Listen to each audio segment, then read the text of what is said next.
Back to politics now for a bit, and presidential candidate Hillary Clinton may have been trounced by Bernie Sanders in New Hampshire and won only by a hair in Iowa. But that doesn't hurt her, because she's leading by a large margin thanks to superdelegates, which you need to rack up in order to secure the nomination. After the first two contests, Sanders had a slight lead, 36 delegates to 32 delegates. But when you add in the superdelegates, this is what it looks like right now. Bernie Sanders has 55. Hillary Clinton has 481. How does this work? Reince Priebus joins us now, chairman of the Republican National Committee, where they do things a little bit differently. Reince, good morning. Good to see you this morning. Welcome. Hey, good morning, Martha. So, I mean, this is the way it stands now, and describe this to everybody as you see it. How does it work?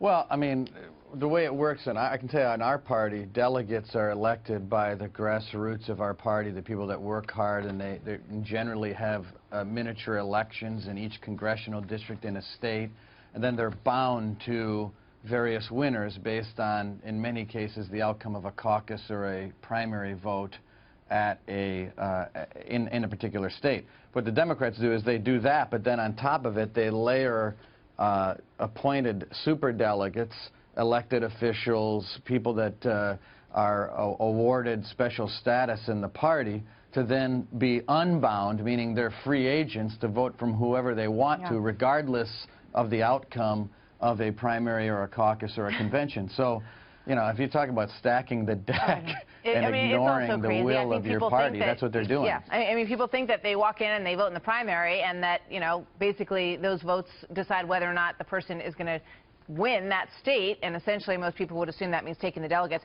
I just want to show everybody what the delegate count looks like right now on the Republican side, because there again, you've had some big wins, and yet the delegates are scattered in a way that does not really portray that. You've got Donald Trump at 17, Cruz at 11, Rubio 10, Kasich 5, Bush 4, Carson 3. So there's 14 delegates between Donald Trump and Ben Carson right now, and that is going to continue to be proportional until the middle of March when you start the winner-take-alls, right?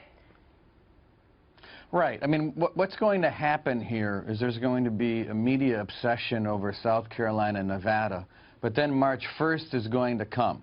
And I think there's 12 states going in on March 1st, all proportional. So on March 2nd, what you all are going to do is probably not talk about what happened in Mississippi and Alabama and Tennessee and all, you're trying to figure it all. You're just going to say, what's the count?